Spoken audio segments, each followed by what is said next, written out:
Hello दोस्तों, इस वाली वीडियो में हम CHO जो कंप्लीट कोर्स हमने लॉन्च किया है अपने चैनल पर उसकी ही सीरीज कंटिन्यू कर रहे हैं। तो इस वाली वीडियो में हम डिस्कस करेंगे कम्युनिकेबल डिजीज़ एंड मैनेजमेंट और कुछ नेशनल हेल्थ प्रोग्राम्स के बारे में भी हम इस वीडियो में डिस्कस करेंगे।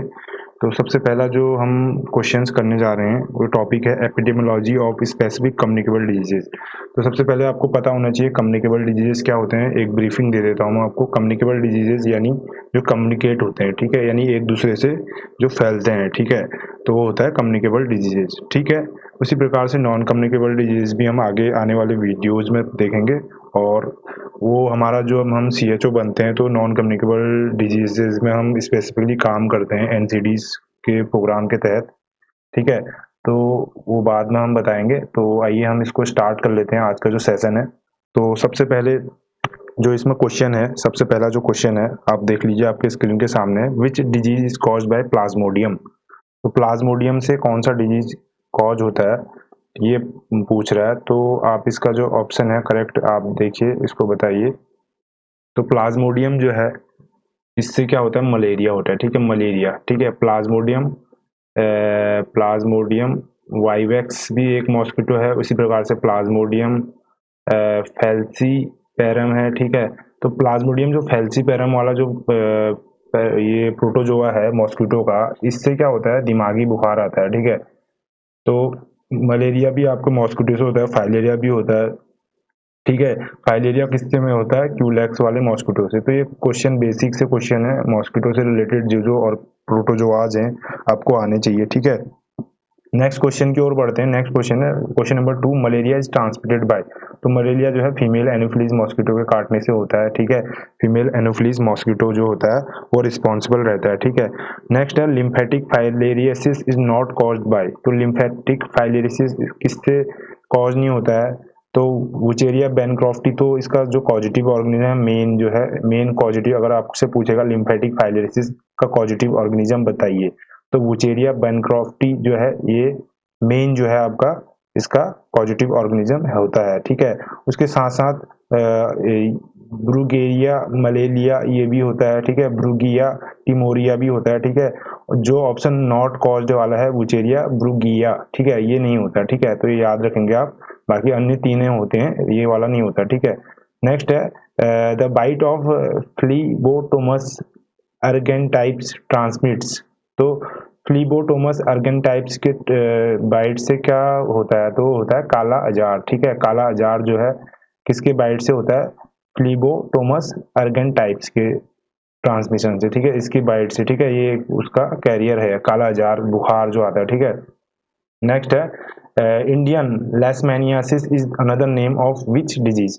तो इंडियन लेशमैनियासिस को ही हम काला अजार बोलते हैं। इसका सेकेंडरी नेम आपको डिजीजेस के बिल्कुल बाय हार्ट लर्न होने चाहिए, ठीक है। तो कभी कभी लेशमैनियासिस इज नोन एज ऐसे करके भी क्वेश्चन पूछ सकता है, तो आप वहां पर टिक करेंगे ऑप्शन काला अजार, ठीक है। नेक्स्ट क्वेश्चन है Japanese encephalitis is transmitted by. JE लिखते हैं जापानीज एनकेफेलाइटिस को। तो ये क्यूलेक्स मॉस्किटो से ही जो है ट्रांसमिट होता है जापानीज एनकेफेलाइटिस, ठीक है। नेक्स्ट क्वेश्चन है, नेक्स्ट क्वेश्चन हम देखते हैं। नेक्स्ट क्वेश्चन है इसमें 7th, Aedes albopictus transmits accept. तो इसके अलावा जो है ये जीका इन्फेक्शन जो है ये भी कॉज करता है, चिकनगुनिया भी करता है और डेंगू भी करता है, ठीक है। तो जहाँ पे एडीज लग जाता है तो ये मतलब डेंगू कॉज करेगा, ठीक है, आपका चिकनगुनिया कॉज करेगा और जीका वायरस ये कॉज करेगा, जीका इन्फेक्शन, ठीक है। तो एडीज एल्बोपिक्टस जो है काला अजार जो है नहीं ट्रांसमिट करता। काला अजार जो है इसको हम इंडियन लेशमैनियासिस भी बोलते हैं और आपका ये किसकी बाइट से होता है, फ्लीबोटोमस अर्गन टाइप्स की वजह से होता है, ठीक है, जो अभी मैंने ऊपर क्वेश्चन में डिस्कस कर दिया, ठीक है। तो जो जो इंपॉर्टेंट आपको लग रहा है इस क्वेश्चन MCQ सीरीज में आप वो अपनी नोट्स में डायरी में नोट कर लीजिए, ताकि जब एग्जाम से 1-2 दिन पहले आप उसको देखें तो आपको, क्योंकि ये सारी वीडियोस काफ़ी लंबी जाती हैं, तो आपको वैसे तो सारे वीडियोस देख के आपको एग्जाम हॉल में ये स्ट्राइक हो ही जाएगा। 4 ऑप्शन दिए हैं तो आपको कहीं ना कहीं अगर वीडियो आप पूरा देख रहे हैं तो आपका इसका बेनिफिट वहाँ एग्जाम हॉल में पता चलेगा, ठीक है। लेकिन फिर भी अगर कोई आपको बहुत महत्वपूर्ण लग रहा है तो उसको आप अपनी डायरी में नोट जरूर कर लीजिए, ठीक है। ये मेरी आपके लिए एक टिप है, ठीक है। नेक्स्ट है 8th question, Hansen's disease is known as. तो हैंसेंस जो डिजीज है उसको क्या बोला जाता है, उसको लेप्रोसी नाम देते हैं, ठीक है। अभी मैंने सेकंड नेम के बारे में आपको बोला, तो अभी मैंने आपको काला अजार का जो है सेकंड नेम मैंने बोल दिया है, इंडियन लेशमेनियासिस बोलते हैं, ठीक है। और उसी प्रकार से हैंसन डिजीज को हम लेप्रोसी बोलते हैं, ठीक है। और लेप्रोसी किसके कारण होती है, माइकोबैक्टीरियम लेपरी के कारण होती है, ठीक है। उसी प्रकार से टीबी किसके कारण होती है, ये सब क्या है, कम्युनिकेबल डिजीज है, ठीक है। टीबी जो है ड्रॉपलेट से, किसी के खांसने से, किसी के छींकने से, जो ऑलरेडी इन्फेक्टेड है उसको, जो नॉन इन्फेक्टेड के सामने होगा तो वो कैरियर वहां कर सकता है, ठीक है। नेक्स्ट है 9th क्वेश्चन, बॉर्टिडिला पर्टुसिस। तो बॉर्टिडिला पर्टुसिस क्या है, ये पूछ रहा है आपसे। तो बॉर्टिडिला पर्टुसिस जो है आपका वूपिंग कफ का जो सेकंड नेम है, ये बोलते हैं बॉर्टिडिला पर्टुसिस को, ठीक है, वूपिंग कफ, ठीक है। नेक्स्ट क्वेश्चन है question number 10th, whooping cough is another name of which disease. तो अभी मैंने ऊपर बोला आपको सेकेंडरी नेम आपको आने चाहिए, तो वूपिंग कफ को ही हम पर्टुसिस नाम से जानते हैं, ठीक है। तो पर्टुसिस है वूपिंग कफ का सेकेंडरी नेम, ठीक है। नेक्स्ट क्वेश्चन है 11th, diarrhoea is caused by, diarrhoea किसके कारण होता है, एडिनो वायरस के कारण होता है डायरिया, ठीक है। Adeno virus is responsible for diarrhoea, ठीक है। नेक्स्ट क्वेश्चन है question number 12, which lotion is use for treatment of scabies. तो स्कैबीज जिसको हो गया है, बच्चों में कॉमनली देखा जाता है स्कैबीज होता है, ठीक है। तो इसके लिए हम बेंजाइल बेंजोएट 25% का जो सॉल्यूशन है वो यूज करते हैं, लोशन जो आता है मार्केट में वो रिकमेंड किया जाता है। क्योंकि स्कैबीज में क्या होता है, स्कैबीज किसके कारण होता है, इच माइट के कारण होता है। इच माइट इसका जो है पॉजिटिव ऑर्गेनिज्म है, ठीक है। नेक्स्ट क्वेश्चन है question number 13th, pediculosis corporis causes pediculosis of. तो पेडिकुलोसिस भी जो जूं होती हैं वो भी अलग अलग होती हैं, एक सर की जूं अलग होती है, ठीक है। उसी प्रकार से शरीर की अलग होती है, एक जो हेयर हमारे प्यूबिक हेयर होते हैं, यानी जो प्राइवेट पार्ट में जो हेयर होते हैं वहां भी जूं हो जाती है, तो उसके उसके जो जूं है वहां के जूं को जो दूसरा नाम देते हैं, ठीक है। तो यहाँ पर पूछा है पेडिकुलोसिस कॉर्पोरिस, तो ये कहाँ की करता है, बॉडी की जो वो करता है, ठीक है, बॉडी की जूं होती है, ठीक है, जनरली, ठीक। नेक्स्ट है what percentage of DDT use to wash head to treat pediculosis. तो 1% डीडीटी का जो है सॉल्यूशन हम यूज करते हैं अगर किसी को बहुत अत्यधिक जो है जुएं हो रहे हैं सर में, ठीक है, तो उसको मारने के लिए जो है 1% डीडीटी का हम यूज करते हैं, ठीक है। और कुछ स्पेसिफिक शैम्पूज भी आते हैं जो कि पेडिकुलोसिस को किल करते हैं, ठीक है। नेक्स्ट है hydrophobia is caused by which virus. तो हाइड्रोफोबिया जो है आपको जनरली कौन से डिजीज में देखने को मिलता है, रेबीज में, ठीक है। रेबीज किसके कारण होता है, आपको मानो रेबेडो वायरस से होता है, रेबेडो वायरस, ठीक है। ये डॉग बाइट या आपको जितने भी जो कार्निवोरस एनिमल होते हैं, कैट, डॉग या आपका मंकी हो गया, रेट हो गया, इससे जो है ये रेबीज वायरस इनके लार में होता है, ठीक है। तो ये इसका जो वायरस होता है उसका नाम क्या है, लैसा वायरस बोलते हैं, ठीक है, लैसा वायरस। तो ऑप्शन नंबर सी जो है ये है। और ये वायरस क्या है, जनरली पानी से जो है डरता है, पानी के प्रेजेंस में क्या होता है, इसका जो है फोबिया है इसको, ठीक है। तो इसलिए इसको जो पर्सन अगर लैसा वायरस जिसके बॉडी में होगा तो वो क्या होगा, पानी से डरेगा, ठीक है। नेक्स्ट क्वेश्चन है question number 16th, which of the is not a bacterial disease. तो बैक्टीरियल डिजीज कौन सा नहीं है, टिटनस भी है, ठीक है। टिटनस जो है आपका सॉइल में जो है इसके बैक्टीरिया पाए जाते हैं, जैसे कोई घाव या वुंड हो जाता है तो तुरंत हम टीटी का इंजेक्शन इसलिए देते हैं ताकि जो टिटनस है वो ना हो करके, ठीक है। उसी प्रकार से एंटेरिक फीवर या इसको टाइफाइड फीवर भी बोलते हैं, ठीक है। टाइफाइड फीवर का ही नाम दूसरा एंटेरिक फीवर है, ठीक है। और साल्मोनेला टाइफाई, साल्मोनीला टाइफाई से जो है टाइफाइड आपको कॉज होता है, ठीक है। तो पेडिकुलोसिस जो है नहीं है बैक्टीरियल डिजीज, और डायरिया भी जो है बैक्टीरियल डिजीज है, ठीक है। डायरिया जो है जनरली अमेबिक जो है इन्फेक्शन से होता है, ठीक है। और नेक्स्ट क्वेश्चन की ओर बढ़ते हैं। डायरिया जैसे आपका एंटामीबिया, हिस्टोलिका और इकोलाई के जो इस तरीके से जो बैक्टीरियाज होते हैं हमारे नॉर्मल फ्लोरा फोना जब डिस्टर्ब हो जाता है बॉडी का, या हमने कोई इन्फेक्शियस फूड खा लिया है तो उस कारण जो हो जाता है, ठीक है। नेक्स्ट है 17th question, RNTCP is national programme for which disease. तो RNTCP जो है आपको पता होगा, R for revised, N for national, T for tuber, C for culosis, P for programme. तो रिवाइज नेशनल ट्यूबरक्लोसिस प्रोग्राम था जो कि लॉन्च हुआ था 1990, आई थिंक सो 2 में हुआ, 3 में हुआ था या 2 में हुआ था, मुझे अभी कंफर्म नहीं हो पा रहा है। लेकिन ये इसी सन में हुआ था, ठीक है। तो ये ट्यूबरक्लोसिस का वो है, ठीक है, RNTCP प्रोग्राम, ठीक। नेक्स्ट है IDSP। IDSP मैंने आपको बोला था is a national programme for, तो IDSP क्या है, ये है इंडियन डिजीज सर्विलेंस प्रोजेक्ट, ठीक है। तो कोई भी डिजीज होती है तो उसमें जो है, जैसे टाइफाइड फीवर कहीं पर आउटब्रेक हो गया है, डायरिया कहीं पर आ गया, रेस्पिरेटरी इन्फेक्शन है, तो IDSP जो है उसको मॉनिटर करेगा, ठीक है। और टिटनेस को जो है मॉनिटर नहीं करता है, ठीक है। ऑप्शन नंबर ए जो है एक्सेप्ट पूछा गया है, तो IDSP डजंट मॉनिटर टिटनेस, ठीक है। नेक्स्ट क्वेश्चन है, क्वेश्चन नंबर 19 है। क्वेश्चन नंबर 19 देख लेते हैं हमारा इसमें।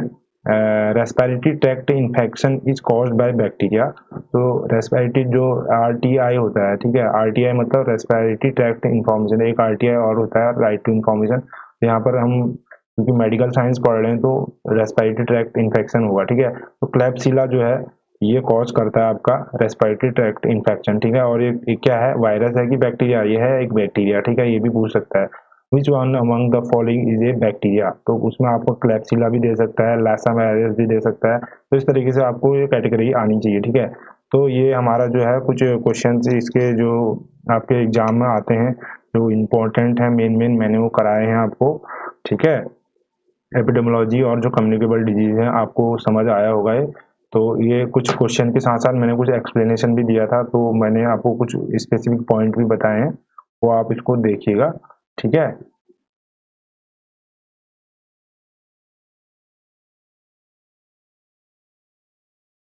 तो अब हम कुछ क्वेश्चन से देख लेते हैं, और जो कि हमारे कम्युनिकेबल डिजीजेज वाले जो चैप्टर है उससे हैं। तो कम्युनिकेबल डिजीजेज में इस वाले हम इसमें कुछ क्वेश्चन डिस्कस करेंगे, कम्युनिकेबल डिजीजेज, और जो कि आपके वेक्टर बॉर्न डिजीजेज हैं। वेक्टर बॉर्न मतलब जो कि किसी वेक्टर मतलब जो कैरियर होता है उसमें कुछ ऑर्गेनिज्म जो है वो रहते हैं, और जब वो किसी दूसरे पर्सन के ऊपर जाता है तो क्या हो जाता है, वो ऑर्गेनिज्म उसमें ट्रांसमिट हो जाते हैं और डिजीज कॉज करते हैं, ठीक है। सिंपली ये समझिए, जैसे मॉस्किटो है, मॉस्किटो क्या है, एक वेक्टर है। वेक्टर मतलब वो उसके अंदर, जैसे मॉस्किटो में हमने देखा अलग अलग टाइप के मॉस्किटो होते हैं, तो क्या है, वो कैरियर है, ठीक है।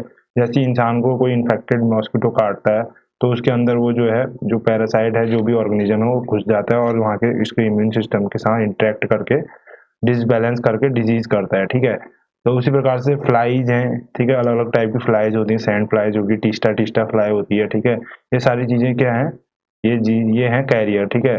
नाउ हम क्वेश्चन से इसको समझेंगे, ठीक है। तो कोई पहला क्वेश्चन हम देख लेते हैं। Gambusia fish is used as mosquito control measure in which disease. तो गैम्बूसा फिश होती है, तो गैम्बूसा फिश जो है आपको पता है, जब मॉस्किटोज जहाँ ब्रीड करते हैं, यानी जहाँ पर वो अंडे देते हैं, तो किस पानी में देते हैं, जनरली रुके हुए पानी में देते हैं। तो रुका हुआ पानी हमको कहाँ देखने को मिलता है, जनरली हमको पॉन्ड या तालाब या लेक में मिलता है, ठीक है। तो उस लेक में क्या करते हैं, मॉस्किटो की जो ब्रीडिंग कम हो और मॉस्किटो की बीमारी ना फैले, तो उसमें गम्बूसिया फिश को जो है पाला जाता है, ठीक है। वो क्या करती है, इनकी जो ब्रीडिंग है, जो लार्वा है उसको, या एग्स हैं मॉस्किटोज के, वो उसको फीड करती है एज ए फूड अपने लिए, ठीक है। तो ये इस टाइप का क्या है, बायोलॉजिकल बैलेंस मेकिंग है और मैनेजमेंट है नेचुरल वे में, ठीक है। हमने नहीं तो क्या करते हैं, मॉस्किटो को मारने के लिए जनरली DDT का यूज किया जाता है। तो DDT क्या है, एक पेस्टिसाइड है, और उससे क्या होगा, इन्वायरमेंटल डिग्रेडेशन होता है, ठीक है। तभी वो DDT जो है आजकल बैन भी है, ठीक है। तो इतना थोड़ा एडिशनल आपको पता होना चाहिए। नेक्स्ट है pyrethrum extract is used as spray in mosquito control measure of malaria as. तो पायरीथ्रम जो एक्सट्रैक्ट है मॉस्किटो कंट्रोल मेजर मलेरिया का जो है, उसमें इसलिए यूज किया जाता है, तो एंटी अडल्ट ये मेजर है, ठीक है, एंटी अडल्ट मेजर है, ठीक है, उसके लिए किया जाता है, ठीक। नेक्स्ट है all mosquito bite at night. तो मॉस्किटो जो है, जो स्पेसिफिकली बाइट करता है नाइट में, और वो कौन कौन से हैं, वो क्यूलेक्स भी है, मैनसोनिया भी है, एनीफिलाइन भी है, ठीक है। जो एडीज मॉस्किटो होता है, जिससे यानी जो डेंगू वाला जो मच्छर होता है वो केवल दिन में काटता है, ठीक है, दिन में काटता है, दिन में कट करेगा, ठीक है। तो ये स्पेसिफिक डिफरेंस है, स्पेसिफिक करेक्टरिस्टिक्स हैं इन मॉस्किटोज के, ये भी पता होना चाहिए आपको, ठीक है। और नेक्स्ट क्वेश्चन है प्लाज्मोडियम कॉजेज। प्लाज्मोडियम आपको पता है, प्लाज्मोडियम फाल्सिफेरम, प्लाज्मोडियम वाइवेक्स। तो प्लाज्मोडियम जहां पर लगेगा इसका मतलब वो मलेरिया का प्रोटोजोआ है, ठीक है, सिंपल सी बात है, ठीक। In which disease sweating stage occurs, तो स्वेटिंग स्टेज जो है किस में होती है ये पूछ रहा है। तो in which disease sweating stage occurs, तो ये मलेरिया में जो है अकर होती है, ठीक है, स्वेटिंग स्टेज, ठीक है। ऑप्शन नंबर बी जो है इसका सही हो जाएगा, ठीक है। आपको पता होगा मलेरिया की 3 स्टेजेस होती हैं, हॉट स्टेज, ठीक है, cold stage and sweating stage, ठीक है।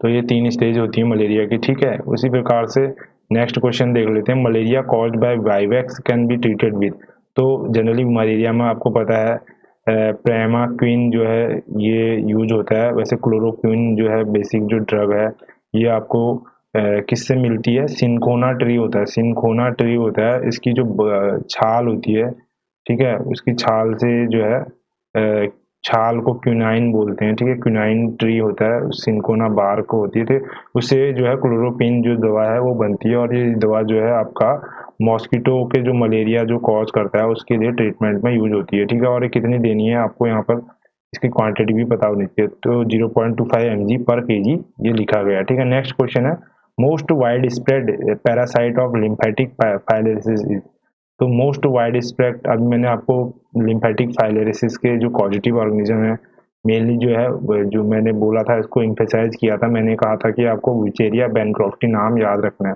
भले ही आपको और याद ना हो लेकिन ये जरूर याद रखना, ठीक है। तो ये जो है सबसे ज्यादा स्प्रेड होने वाला लिम्फेटिक फाइलेरिसिस है, ठीक है। नेक्स्ट है वेक्टर ऑफ ब्रूगिया मेलालाई पैरासाइज, तो मैंने आपको बोला था ब्रूगिया मेलालाई है तो मैंसोनिया है, ठीक है, इट इज ए मैंसोनिया, ठीक है।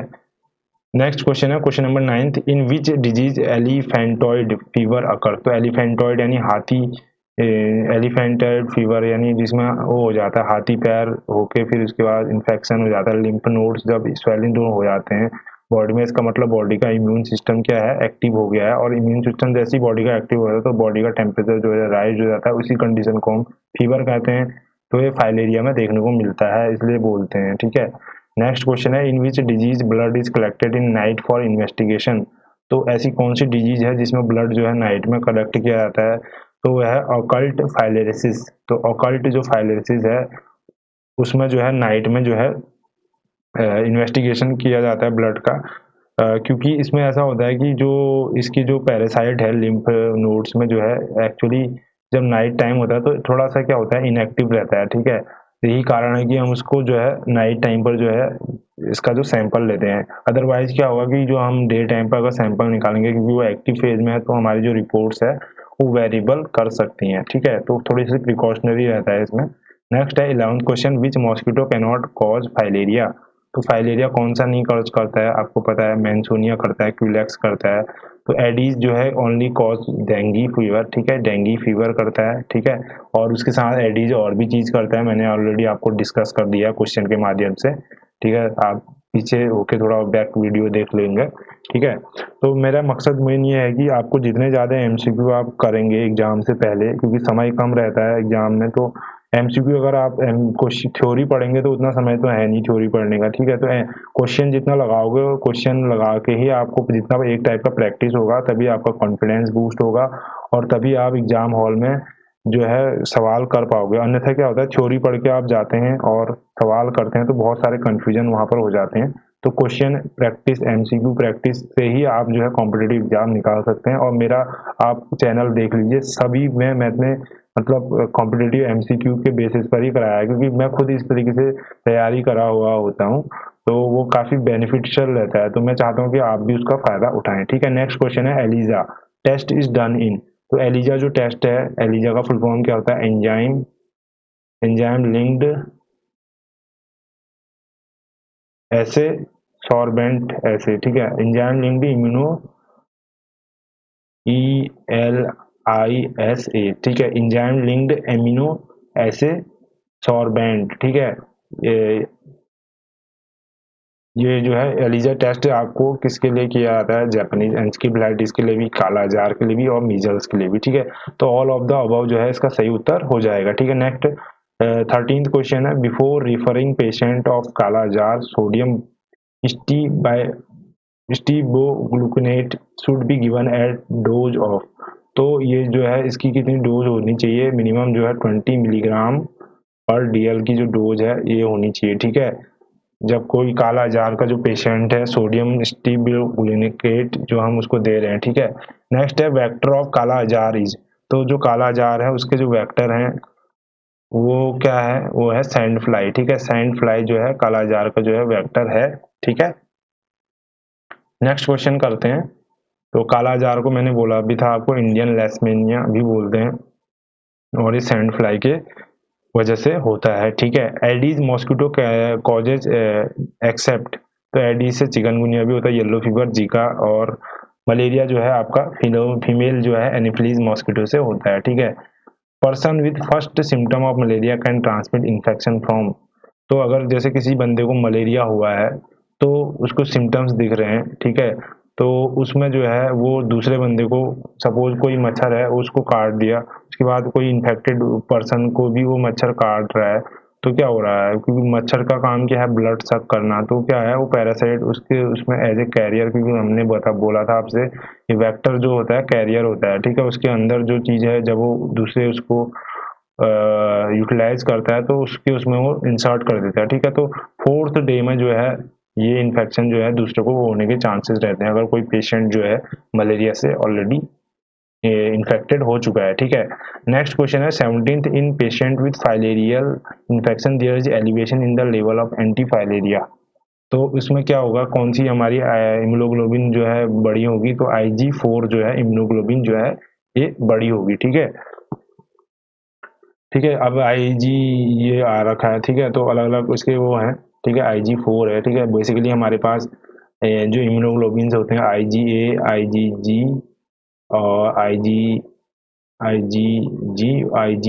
IgE, ठीक है, ये होते हैं, ठीक है।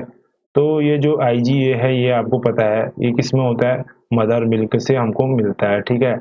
और IgG जो है ये क्या है, प्लेसेंटल बैरियर को क्रॉस करता है। IgM क्या करता है, IgM M मतलब मैक्रो, मतलब ये जो है बड़ा है, ठीक है। सबसे बड़ी जो इम्यूनोग्लोबिन होगी तो IgM होगी, ठीक है। IgE जो है ये आपकी जो कोई एलर्जिक रिएक्शन या कुछ इस टाइप का जो होता है फिनोमेना बॉडी में, तो उसको ये एक्टिवेट करता है, ठीक है। तो ये है आपको कुछ मैंने इम्यूनोग्लोबिन्स के बारे में थोड़ा सा ब्रीफिंग कराई, ठीक है। नेक्स्ट है रेइस सिंड्रोम, ठीक है। रेइस सिंड्रोम जो है is cause due to use of, तो रेइस सिंड्रोम जो है एस्पिरिन अगर आप ज़्यादा मात्रा में ले रहे हैं तो ये सिंड्रोम आपको हो जाएगा। एस्पिरिन का काम क्या है, जो है ये ब्लड क्लॉट को जो है आपका क्या करती है, डिजोल्व करती है, ठीक है, डिजोल्व्स ब्लड क्लॉट, ठीक है, एस्पिरिन, ठीक है। नेक्स्ट क्वेश्चन है उसी प्रकार से अदर ऑप्शन जो है PCM क्या है, एंटीपायरेटिक दवाई है, ठीक है। आइब्रूफिन क्या है, एनाल्जेसिक है। और मैनिनटॉल क्या है, एक ऑस्मोटिक डायबिटिक है जिसके कारण जो है ऑस्मोटिक जो प्रेशर है वो क्या होता है, लेस होता है, ठीक है। नेक्स्ट है according to WHO to manage ADLA, यानी ADLA का फुल फॉर्म देख लीजिए, एक्यूट डर्मेटो लिम्फेडेमाइटिस, ठीक है, lymphangio adenitis, first level care giver can give, तो उसमें क्या है ओरल इरेथ्रोमाइसिन जो है 1 ग्राम 3 टाइम्स ए डे हमें जो है प्रोवाइड कराना है, ठीक है। जो अगर हम ADLA के पेशेंट को फर्स्ट लेवल की केयर दे रहे हैं तो WHO के मानक के अनुसार जो है उसको ओरल इरेथ्रोमाइसिन जो है 1 ग्राम 3 टाइम्स ए डे हमें प्रोवाइड कराना है, ठीक है। नेक्स्ट क्वेश्चन है 20th ICT is use for detection of, तो ICT ये किसके लिए डिटेक्शन के यूज होता है, तो ये होता है फाइलेरिया के डिटेक्शन के लिए यूज होता है ICT, ठीक है। ऑप्शन नंबर बी जो है इसका करेक्ट हो जाएगा। नेक्स्ट क्वेश्चन है question number 21 in which disease patient walk in bent position, तो पेशेंट जो है किस डिजीज में जो है बेंट पोजीशन में वॉक करता है ये पूछ रहा है, तो आप इसका ऑप्शन दे दीजिए। तो जो आपका चिकनगुनिया होता है, चिकनगुनिया में जो है पेशेंट जो है आपका बेंट पोजीशन में जो है वॉक करता है, ठीक है, बेंट पोजीशन, ठीक है, थोड़ा झुका हुआ होता है, ठीक है, चिकनगुनिया में, ठीक।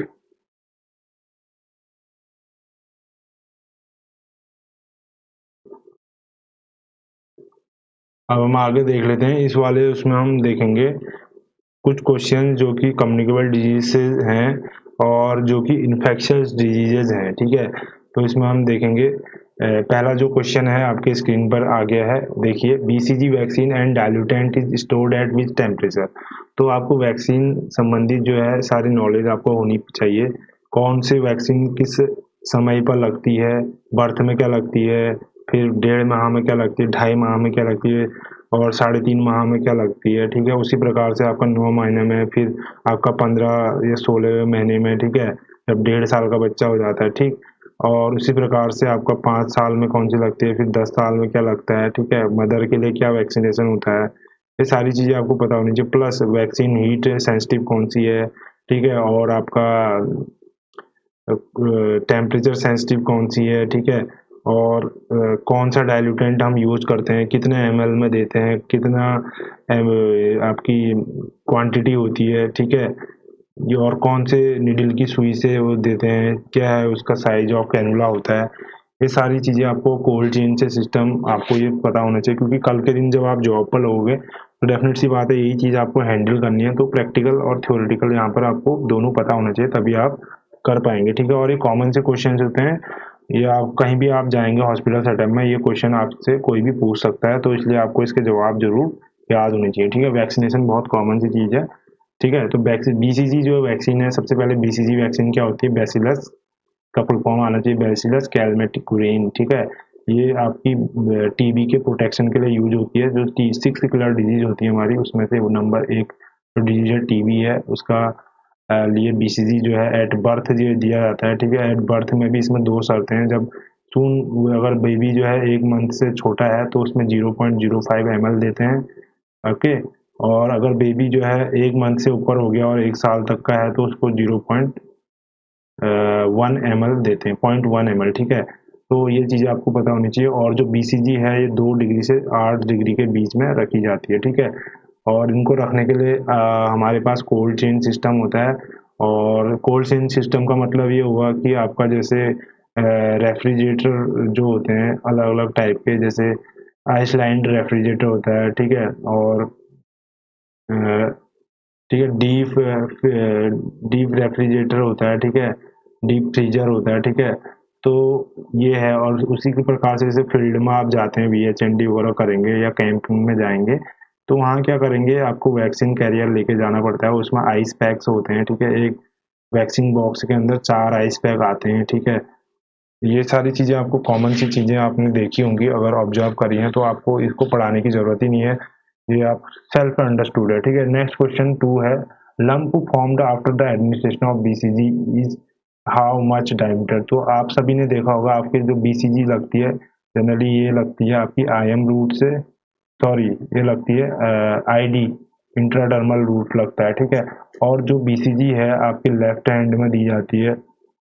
और आप सभी ने अपने लेफ्ट हैंड में यहाँ पर अपने जो शोल्डर है उसके जो नीचे जो आर्म है वहाँ पर, ये देख अपर आर्म में जो है यहाँ पर कोई एक स्पॉट रहता है। तो ये सारा जो स्पॉट है ये किसके कारण है, ये बीसीजी वैक्सीन का स्पॉट होता है, ठीक है। और जनरली ये जो है 5 to 8 mm जो है इसका डायमीटर रहता है, ठीक है।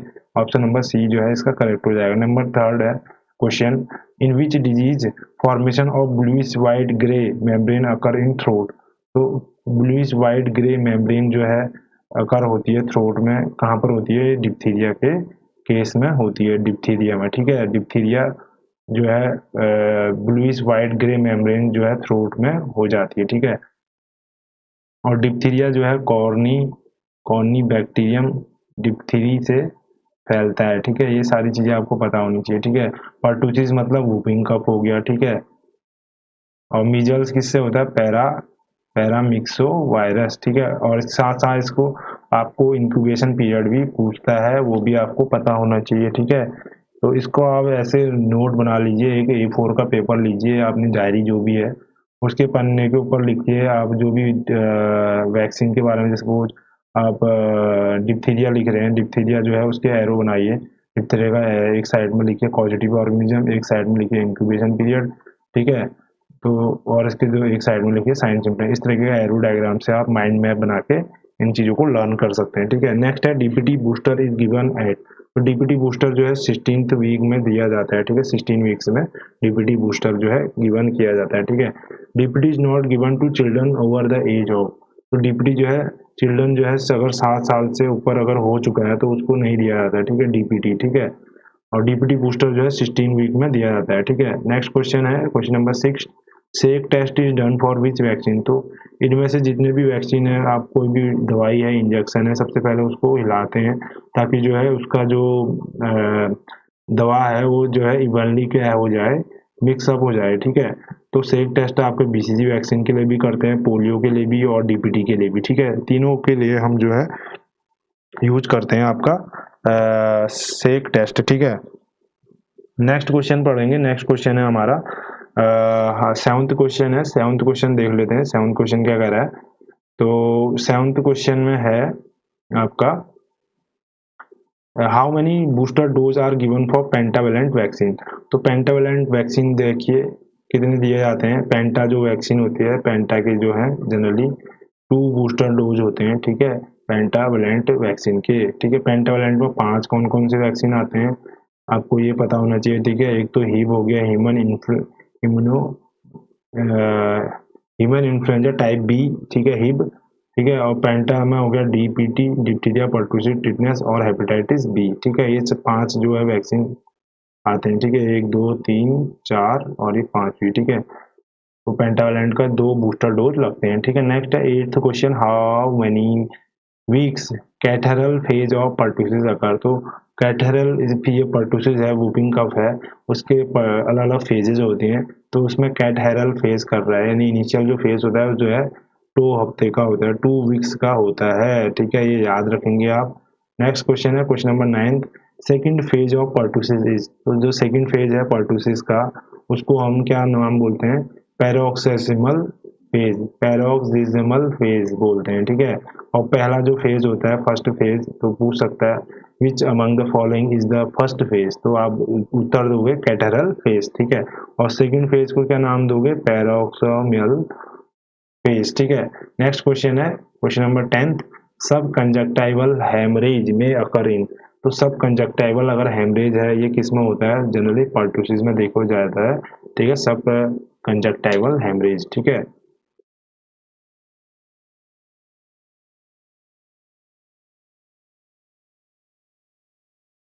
नेक्स्ट क्वेश्चन 11th क्वेश्चन देख लेते हैं, टॉक्सिन टेटनोस्पाज्मिन इज रिस्पॉन्सिबल फॉर। तो जो टॉक्सिन टेटनोस्पाज्मिन होता है, ये स्पाज्म ऑफ मसल्स जो होते हैं, जैसे कि आपने देखा होगा तो कोई पेशेंट अगर टिटनेस का होता है, तो उसको टिटनेस हुआ है, तो उसमें जो स्पाज्म ऑफ मसल्स देखते हैं और लॉक जॉ आपका हो जाता है, ठीक है। तो ये चीजें उसमें होती हैं, ठीक है। नेक्स्ट है एनएनटी यानी न्यूनेटल टिटनेस, एनएनटी बोलते हैं, can occur due to.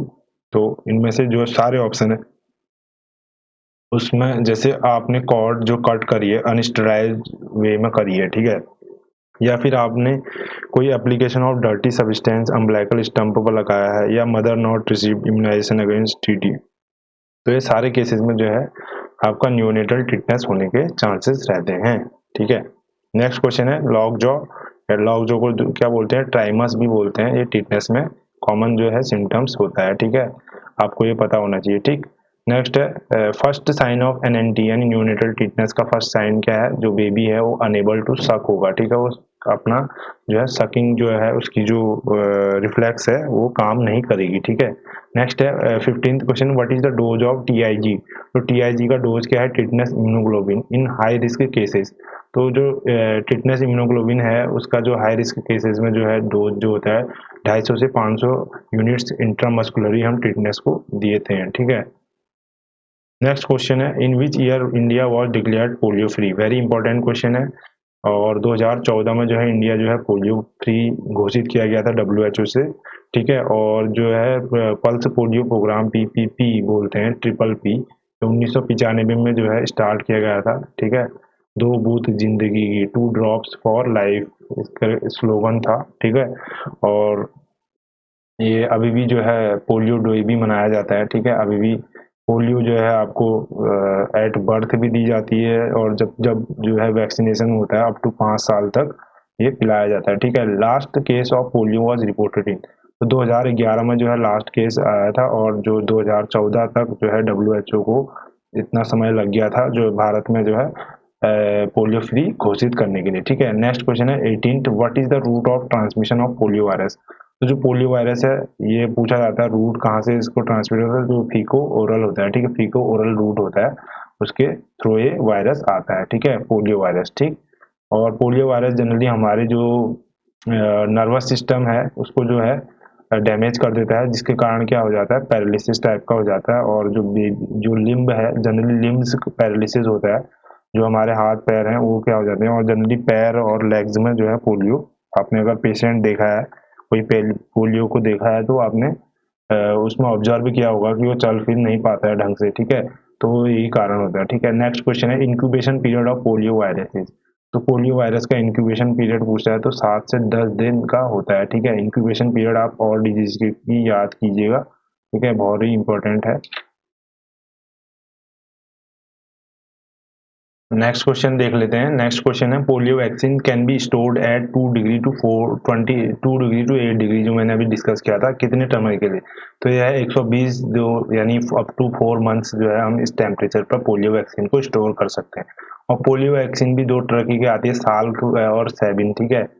Salk और सैबिन जो है वो आती है, ठीक है, एक इसमें होती है ओरल और एक होती है आपकी इंजेक्टेबल फॉर्म में, ठीक है। तो जो आपकी साल को होती है वो आपकी होती है इंजेक्टेबल फॉर्म, और सैबिन जो है आपकी ओरल वाली होती है, ठीक है। नेक्स्ट क्वेश्चन है booster dose of polio vaccine is given at, तो 16th मंथ में जो है बूस्टर डोज दी जाती है, ठीक है। उसके बावजूद भी हम इसको पिला सकते हैं, ठीक है। 16 मंथ यानी 1.5 साल के अप्रोक्स जो है इसकी बूस्टर डोज हो जाती है, ठीक है। जनरली इसका जो है एट बर्थ में 0 डोज मानी जाती है, फिर पेंटा फर्स्ट में 1 डोज, पेंटा सेकेंड में सेकेंड डोज, फिर थर्ड डोज, फिर आपका एमआर में फोर्थ डोज, और जो आपका डीपीटी बूस्टर लगेगा उसमें यानी जो 16 to 24 वीक्स में लगेगा, तो उसमें जो है आपकी फिफ्थ डोज, यानी 1 2 3 4 5 6, यानी टोटल मिला के 6 डोज में ये आपका हो जाता है। लेकिन उसके बावजूद भी फिर 5 ईयर तक हमने पिलाना चाहिए, उससे कोई हार्मफुलनेस नहीं है, ठीक है। ठीक है, नेक्स्ट क्वेश्चन है IPv along with OPV is given at. तो आईपीवी होता है और एक ओपीवी होता है, ठीक है। ओपीवी मतलब ओरल पोलियो वैक्सीन, और आईवीपी मतलब intravenous IV intravenous polio vaccine, ठीक है। तो ये थर्ड डोज जो है होती है, ठीक है, जनरली ये दी जाती है, ठीक है, आईपीवी और ओपीवी, ठीक है। अब कहीं कहीं पर हमारे जहाँ मैं काम करता हूँ यहाँ पर इसका सेटअप है कि यहाँ पर ओनली ओपीवी दी जाती है, ठीक है, आईपीवी नहीं है, ठीक। नेक्स्ट है question number 23, in which disease Koplik spots occur. तो कॉप्लिक स्पॉट आपको पता है मीजल्स में जो है एक कॉमन फीचर है कॉप्लिक स्पॉट मीजल्स का, तो उसमें देखने को मिलता है, ठीक है। नेक्स्ट है 24th question, on which day skin rashes appear in measles. तो मीजल्स में स्किन रैशेज कौन से डे में अपीयर होते हैं ये पूछ रहा है, तो आपको इसका उत्तर बताना है सेकंड, थर्ड, फोर्थ या फिफ्थ। तो सेकंड, थर्ड या फोर्थ या फिफ्थ में से कौन सा ऑप्शन होगा, तो फोर्थ वाला ऑप्शन जो है, यानी फोर्थ डे में आपका जो है जो ये मीजल्स है इसका जो है आपका क्या होता है, रैसेस अपीयर होते हैं, तो फोर्थ जो है इसका सही हो जाएगा, ठीक है। नेक्स्ट क्वेश्चन है 25th question, S S P E यानी इसका फुल फॉर्म देख लीजिए, सब एक्यूट स्क्लेरोजिंग पेन एनकेफ्लाइटिस, ठीक है, is complication of which disease. तो ये मीजल्स का जो है कॉम्प्लिकेशन होता है, ठीक है, एसएसपीई, ठीक है। तो आपको ये पता होना चाहिए। और ये रैसेस कब होते हैं, फोर्थ डे में होते हैं। तो कॉप्लिक स्पॉट किस में होते हैं, मीजल्स में। तो आप ऐसा करके एक माइंड मैप बना लीजिए, मीजल्स लिखिएगा, उसके चारों तरफ से इसका इंक्यूबेशन पीरियड, इसका पॉजिटिव ऑर्गेनिज्म, इसके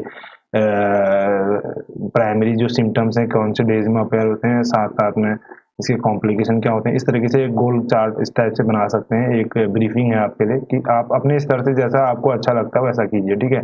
अगर मैं आपकी जगह होता तो मैं इस तरीके से करता इसको, मैं खुद भी ऐसे टाइप के नोट्स अपने खुद के बनाता हूँ, ठीक है।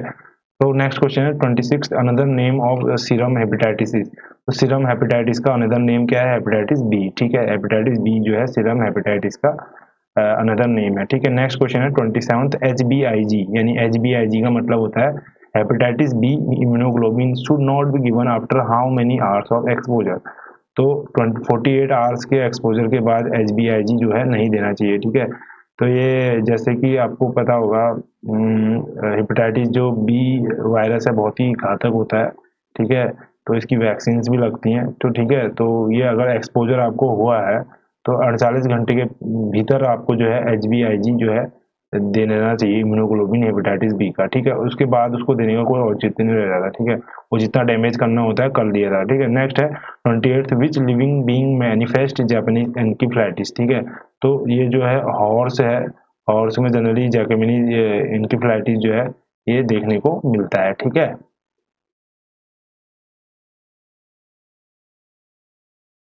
नेक्स्ट क्वेश्चन देख लेते हैं। नेक्स्ट क्वेश्चन आपका स्क्रीन में देखिए, ULV insecticides help in prevention of. तो यूएलवी जो इंसेक्टिसाइड है जापानीज एनकेफेलाइटिस के प्रिवेंशन में हेल्प करते हैं, ठीक है। नेक्स्ट 30th क्वेश्चन है, Japanese encephalitis vaccination is present in how many types. तो ये 3 टाइप्स से होता है, ठीक है। जापानीज एनकेफेलाइटिस वैक्सीनेशन जो है 3 टाइप्स के होता है, ठीक है। नेक्स्ट है 31st क्वेश्चन है, amplifier host of Japanese encephalitis. तो सबसे ज़्यादा जो जैपनिक एनकेफेलाइटिस जो फैलता है वो पिग से होता है, ठीक है।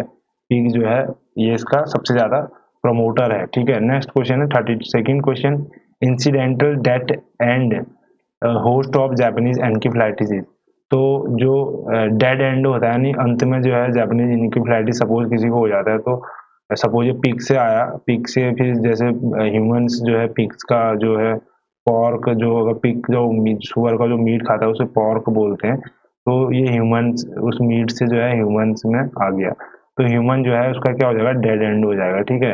डेड एंड मतलब अंतिम जो है उसका जो उसका जो अंतिम वो है जर्नी है वहाँ का ह्यूमन में जाके खत्म होगी, ठीक है। नेक्स्ट है which one is not a freezer sensitive vaccine. जैसे कि मैंने शुरू में बताया था आपको वैक्सीन के बारे में, सारा कोल्ड सिस्टम आपको चेन का समझ में आना चाहिए। तो यहाँ पर जो है बीसीजी जो है not a freezer sensitive vaccine, ठीक है।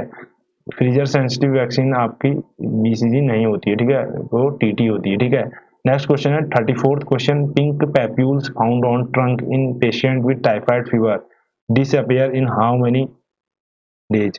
तो जब किसी को टाइफाइड का फीवर होता है, साल्मोनेला टाइफाइड से होता है, ठीक है, तो इसमें क्या है कि पिंक टाइप के जो है पैप्यूल्स होते हैं। तो ये एक ऐसा क्वेश्चन भी बन सकता है आपका कि पिंक टाइप के पैप्यूल्स जो है किस बीमारी में या किस डिजीज में या किस कंडीशन में देखने को मिलते हैं। तो टाइफाइड, कॉलरा, डायरिया या आपका एड्स इस तरीके का दे सकता है। तो आपको पिंक पैप्यूल्स याद रखना है, टाइफाइड फीवर याद रखना है, उसके साथ साथ ये कितने डेज में डिसअपियर हो जाते हैं, 4 डेज में, ठीक है। नेक्स्ट क्वेश्चन है 35th question, which is the drug of choice for treatment of typhoid fever.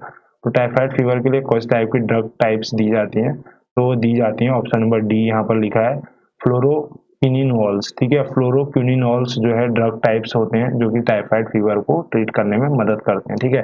Next question है 36th question, vaccine for typhoid fever is administered on. तो वैक्सीन ये फॉर होना चाहिए यहाँ पर, ठीक है। Vaccine for typhoid fever is administered on. तो फर्स्ट डे में भी एडमिनिस्टर कर सकते हैं, थर्ड डे में भी, फिफ्थ डे में भी, सेकंड डे में जो है एडमिनिस्टर नहीं किया जाता है, ठीक है। एक्सेप्ट पूछा है तो एक्सेप्ट को हम पहले देखेंगे, ठीक है। नेक्स्ट है 37 question, hepatitis A virus is inactivated by except. तो हेपेटाइटिस ए जो है आपका यूवी रेस से भी खत्म, मतलब इनएक्टिवेट हो जाता है, बॉइलिंग ऑफ से भी होता है, ऑटोक्लेविंग से भी होता है। लेकिन जो फॉर्मेलिन है, फॉर्मेलिन से जो है, क्योंकि ये केमिकल आपका डिसइंफेक्टेंट है, तो क्या ये इससे कोई प्रभाव नहीं पड़ता है इसको, ठीक है। तो ऑप्शन नंबर ए जो है इसका करेक्ट हो जाएगा। हम नेक्स्ट क्वेश्चन देखते हैं, RNA polio virus has how many stereotypes. तो आरएनए पोलियो वायरस के जो है 3 स्टीरियोटाइप्स होते हैं, ठीक है, ये आपको पता होना चाहिए। RNA polio virus has 3 stereotypes, ठीक है। नेक्स्ट क्वेश्चन है, most of the paralytic poliomyelitis are caused by. तो किसके द्वारा कॉज होते हैं, टाइप 1 वायरस के द्वारा जो है पैरालिटिक पोलियोमाइलाइटिस जो है कॉज होता है, ठीक है। मोस्टली पोलियो में जो है आपको पैरालिसिस ऑफ लोअर लिम्स ज्यादा देखने को मिलेगा, ठीक है। और आरएनए पोलियो वायरस के 3 टाइप्स होते हैं, ठीक है, ये भी आपको पता होना चाहिए। 40th क्वेश्चन देख लेते हैं, और how many time polio virus is excreted in the stool of patient after illness. तो देखिए हमको जैसे पता है फीको ओरल रूट से जो है आपका पोलियो होता है, ठीक है।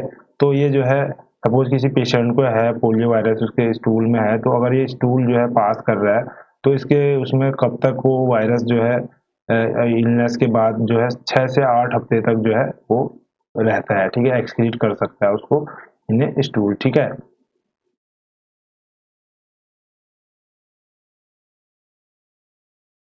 तो इस वाले हमने जो वीडियो में देखो इन्फेक्शियस डिजीज से रिलेटेड जो है कुछ क्वेश्चंस करे थे, और मैंने आपको हिंट भी दी इसमें कि कैसे आपको पढ़ना है, ठीक है, इन्फेक्शियस डिजीज कैसे होता है, ठीक है।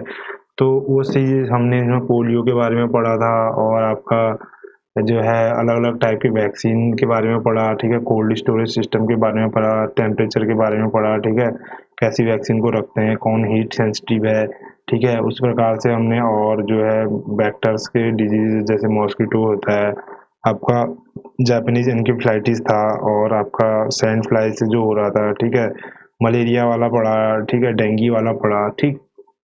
ये सारी चीज़ें हमने कवर कर ली, ये सब इम्पोर्टेंट है, बेसिक चीज़ें हैं, बार बार ये एग्जाम में आती हैं, तो आपको इसमें कंफ्यूजन नहीं होना चाहिए। अगर कंफ्यूजन हो रहा है तो बहुत सारे इसके क्वेश्चंस आप कर सकते हैं, और साथ साथ में आप जो है अपने डायरी पर नोट जरूर कीजिए, जो आपको टफ लग रहा है, जो आपने पहली बार सुना है, या जो आपको ऐसा लग रहा है कि हम इसको भूल जाएंगे, वो फैक्ट आप जरूर नोट कीजिए, और एग्जाम से एक दो दिन पहले उसको जरूर आप देखेंगे, तो डेफिनेट सी बात है, मैं आपको गारंटी देता हूँ, अब जब आप एग्जाम हॉल में बैठे होंगे और क्वेश्चन लगा रहे होंगे, 4 ऑप्शन आपके पास होंगे, तो आप डेफिनेट सी बात है उस क्वेश्चन को हिट जरूर करेंगे, ठीक है।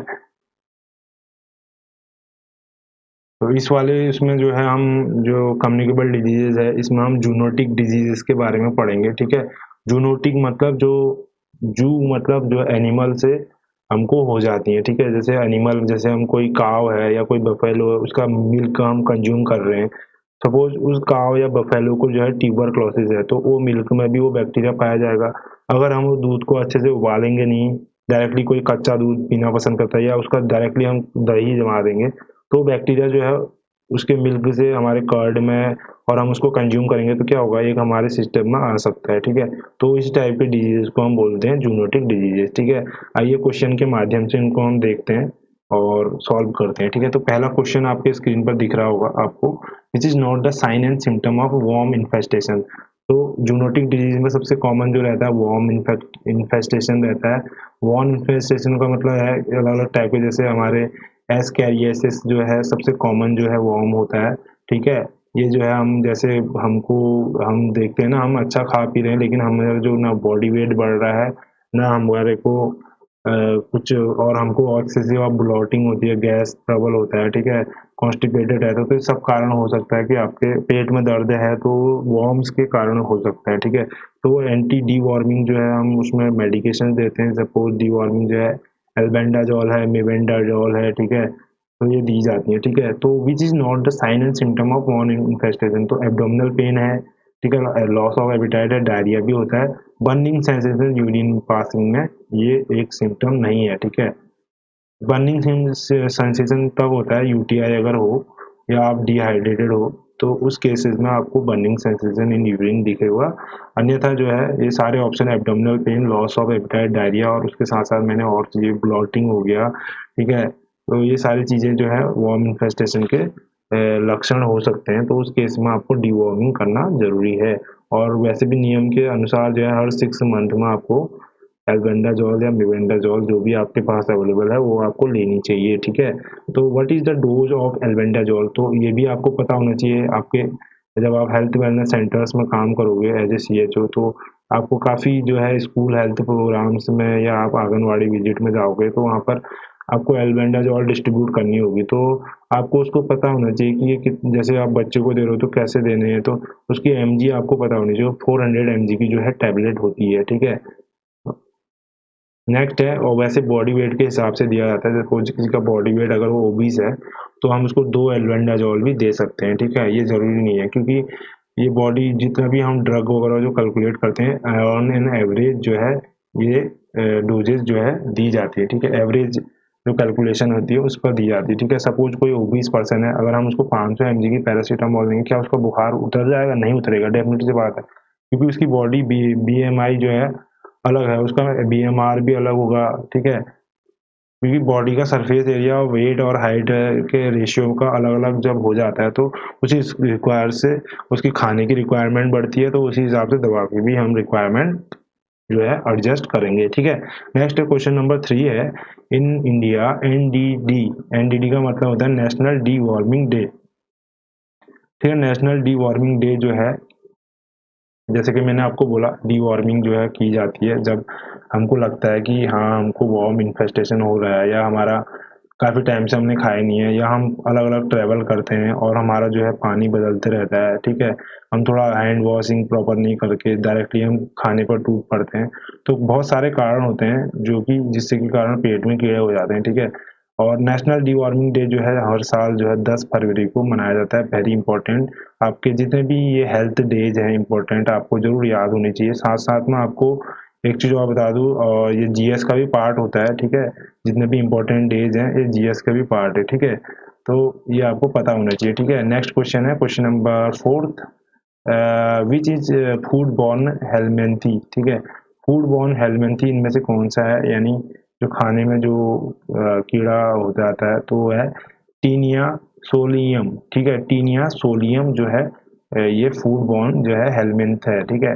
नेक्स्ट है 5th question, for treatment of pork tapeworm praziquantel is given. तो ये मेडिसिन जो है ये पैजीक्विंटल जो है ये दी जाती है, किसके लिए दी जाती है? पॉर्क, यानी मैंने बोला था आपको पिग, यानी सुअर का जो मीट है उसको पॉर्क बोलते हैं। तो उसको, क्योंकि आपको पता है इसमें जो है बहुत सारे, अगर ये अच्छे से सफाई से नहीं पका है या आधा कच्चा पका है तो उसमें क्या होता है कि हमको टेप वर्म जो है कॉमनली जो है इसमें रहता है, ठीक है।